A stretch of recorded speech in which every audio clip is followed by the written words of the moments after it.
Chapter 3: A Tailor-Made Plan of Motivation. Thomas Aquinas, who knew a great deal about education and motivation, once said that when you want to convert a man to your view, you go over to where he is standing, take him by the hand, and guide him. You don't stand across the room and shout at him. You don't call him a dummy. You don't order him to come over to where you are. You start where he is and work from that position. That's the only way to get him to budge. This principle can be seen at work in the remarkable success of life insurance salesman Frank Bediger. He was a professional baseball player with a glass arm who had a change in careers, so he decided to try selling life insurance. It did not go well, and at 29 he was a miserable, dead-ridden failure. Then, improbable as it sounds, he became so successful in the field that he was in a position to retire at age 41. Bediger attributes this turnaround to a change in his selling approach, due in large part to a talk he heard at the Bellevue Stanford Hotel in Philadelphia. The speaker was one of America's top salesmen, J. Elliott Hall. Hall had told about how he failed as a salesman and was about to give up when he discovered the reason why he was failing. He said that he had been making too many positive statements. "That sounded silly," said Bediger, "but it caused me to sit up and listen." Hal explained that this mistake had been to spend too much time trying to exalt the product and too little time asking questions of the prospective customer. Hal's questions had only purpose, says Bediger, to help the other people recognize what they want, then help them decide how to get it. That idea revolutionized Bediger's attitude towards selling. Before this, he said, I had largely thought of selling just as a way of making a living for myself. I had dreaded to go to see people for fear I was making a nuisance of myself, but now I was inspired. I resolved right then to dedicate the rest of my selling career to this principle, finding out what people want and helping them get it. So rule number 2 for bringing out the best in people is this: make a thorough study of the other person's needs. Too many leaders ignore this essential early step. They see motivation as mere hype, slapping people on the back and giving rah-rah pep talks. But it is much more than hype. A good motivational plan must be as carefully fitted as a designer dress, and before starting the program of leadership and change, it is important to study our clients carefully. We must ask a lot of questions about where people have been and where they are going, what they believe, what are their sore spots, what they love, and what they hate. In other words, we must make an inquiry into people's present needs systems. Freud did us a great favor in showing that all behavior is caused and everyone is motivated. So if people are already driven by a bundle of desires, we can avoid much frustration and failure if we study them carefully and see how we best appeal to their interest. Frank Bediger tells how he applied this principle in his church. Elected superintendent of small, struggling Sunday school, he thought the important immediate need was for a larger organization. So he asked for 5 minutes on the program during the following Sunday morning service. I knew I had to make a sale, he explains, and I could have gotten up and told the congregation that this job had been wished on me and I would expect them to cooperate and help me. But I decided that I would have a much better chance of getting what I wanted if I talked to them about what they wanted. Here is what Bediger said. I want to talk to you for just a few minutes about some of the things you want. Many of you have children. You want them to come here to Sunday school and meet other children to learn more about life from the truths in the great book. You and I want our children to avoid some of the mistakes that I have made and possibly some you have made. How can we do this? The only way we can do this is by building a larger organization. You now have only 9 teachers in the Sunday school, including the pastor himself. We need at least 25. Some of you may hesitate to teach because you have the same fears that I had only 12 months ago when I took a small class of boys that you don't know enough about the Bible.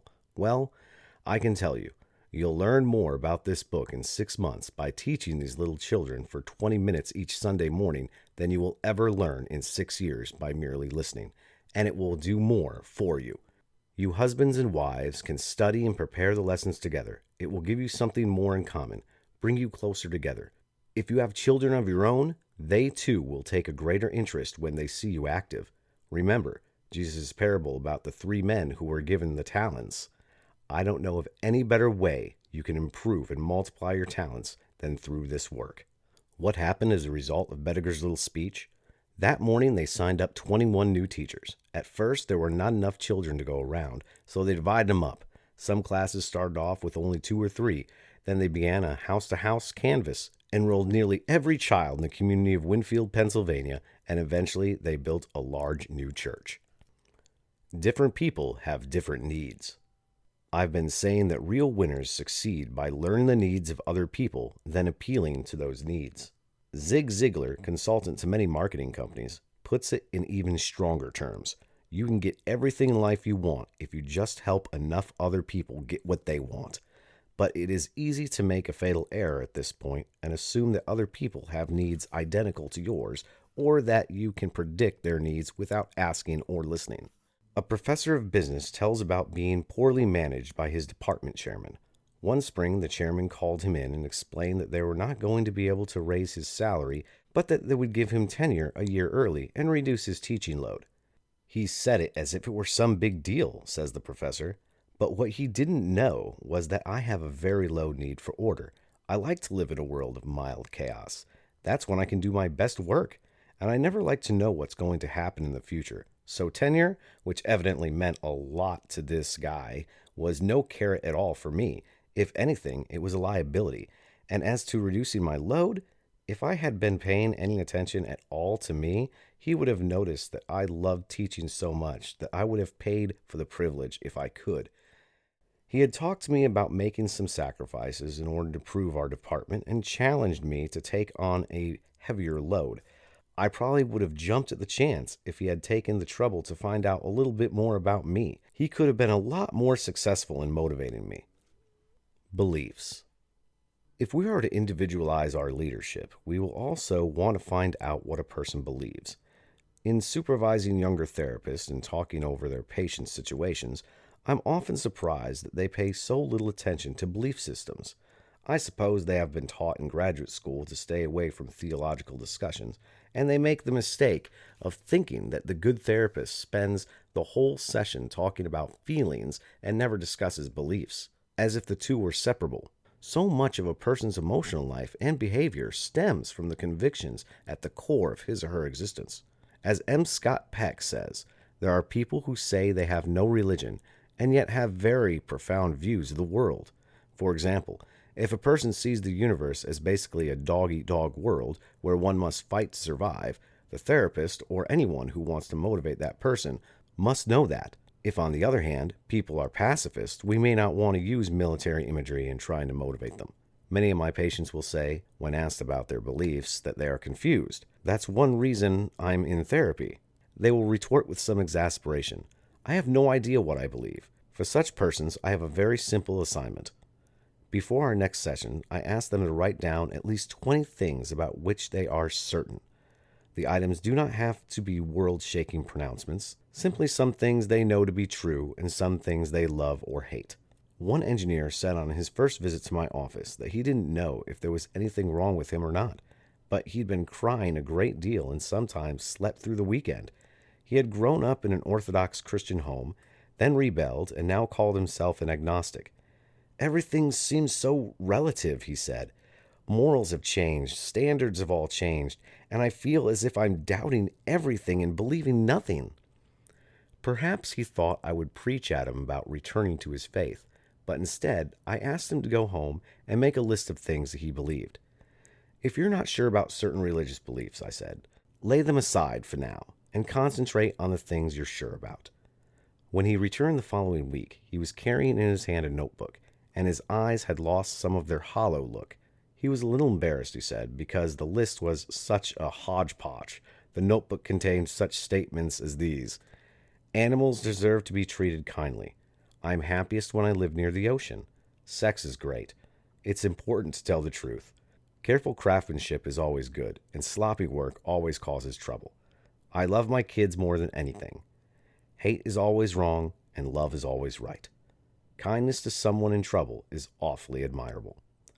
He went on to say that he felt better to have discovered, after a little introspection, that he actually did believe in some things, and that there were some convictions with which he could operate, even while plagued by doubt.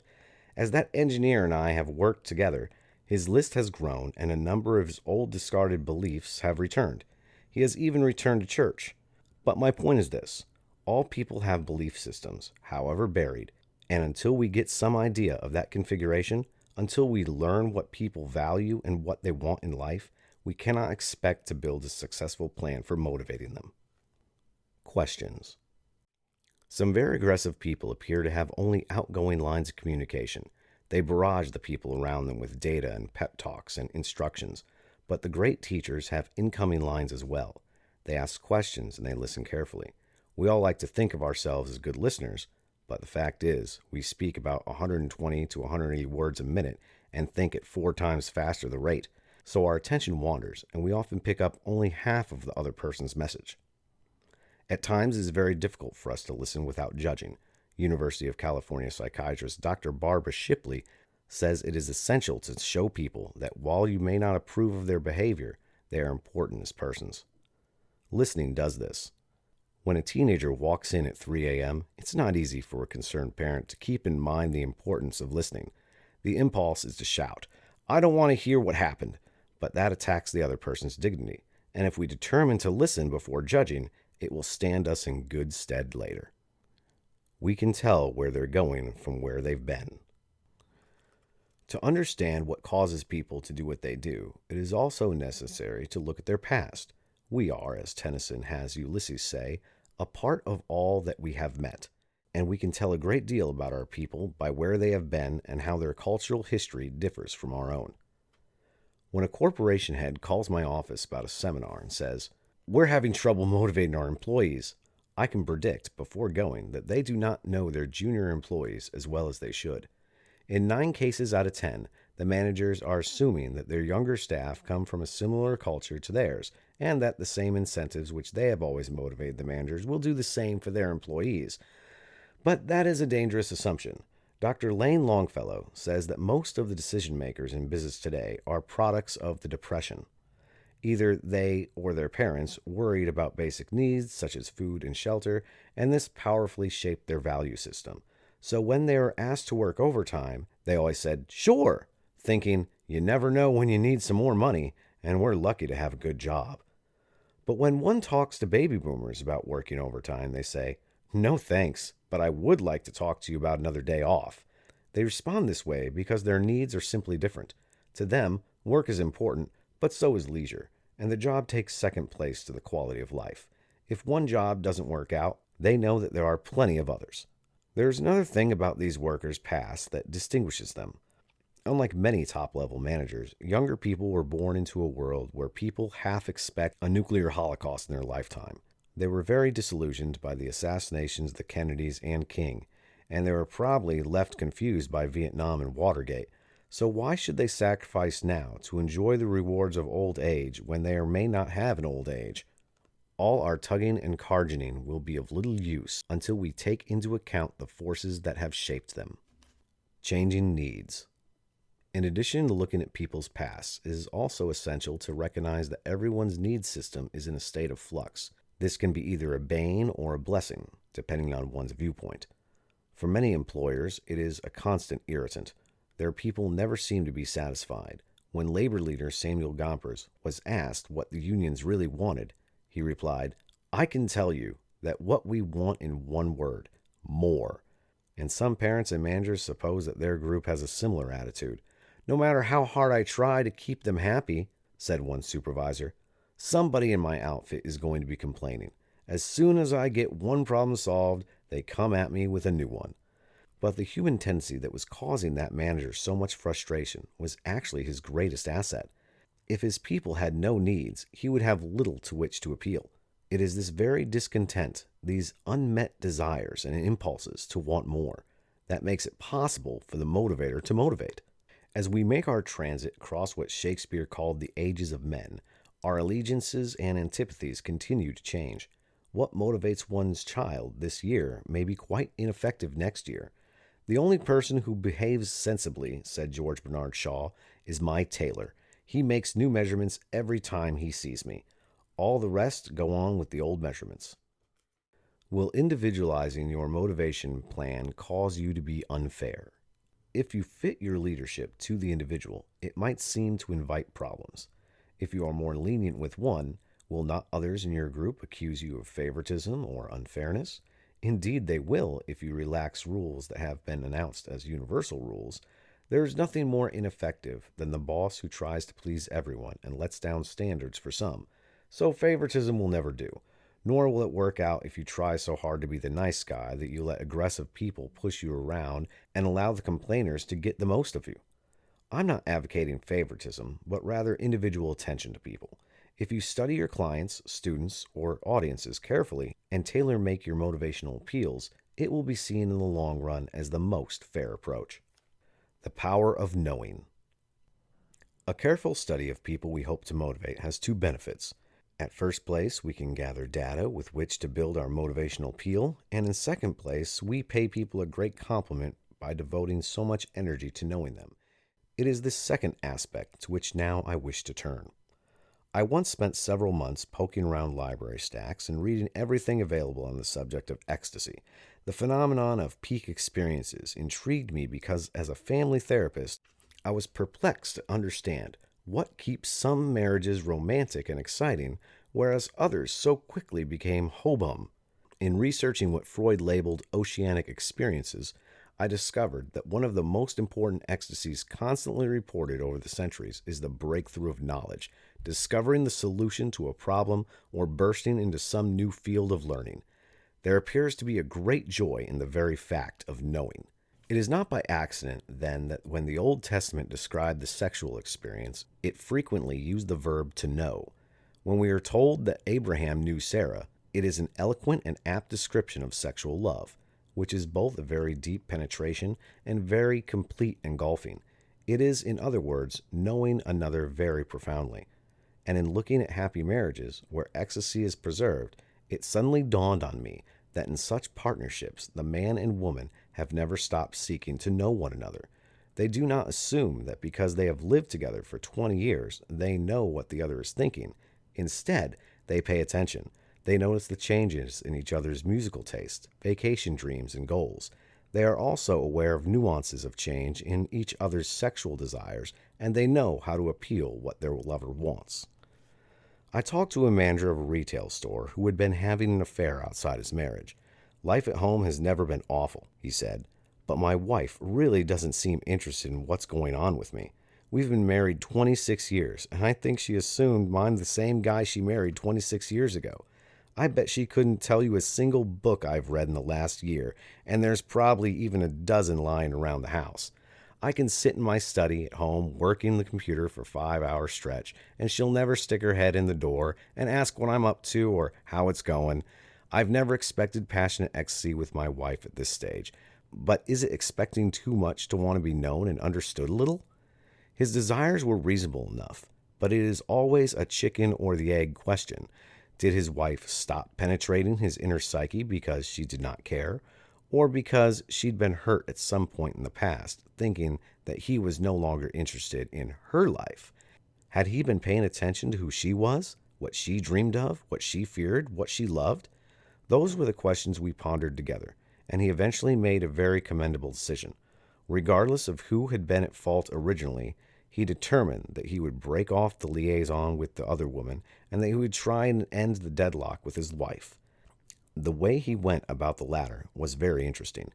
He set out to explore her as if she were a new lover whom he'd only known for about 2 weeks. The results were predictable. She now looks at him with a new intensity when he walks in the door and their love for one another is returned. Actor Alan Alda, who had been a very successful husband and father, says, "The secret of living together, really, is heightening your awareness in very specific ways of what the other people around you are doing. See what other people are wearing, knowing what your kid got in the last science test. Notice if your kid wears the same clothes every day." Arlene and I have always valued our marriage, so we put a lot of energy into making it what it is. The principle we've been discussing in this chapter, whether it applies to loving your mates or motivating our vice presidents, is the importance of the beginning with the needs of the other person. Some think they must lead by beating their chests and saying, "Follow me, I am strong and I know more than you." But the real leaders say, "Tell me about yourself." They know that if they listen long enough, people will explain how they can be motivated.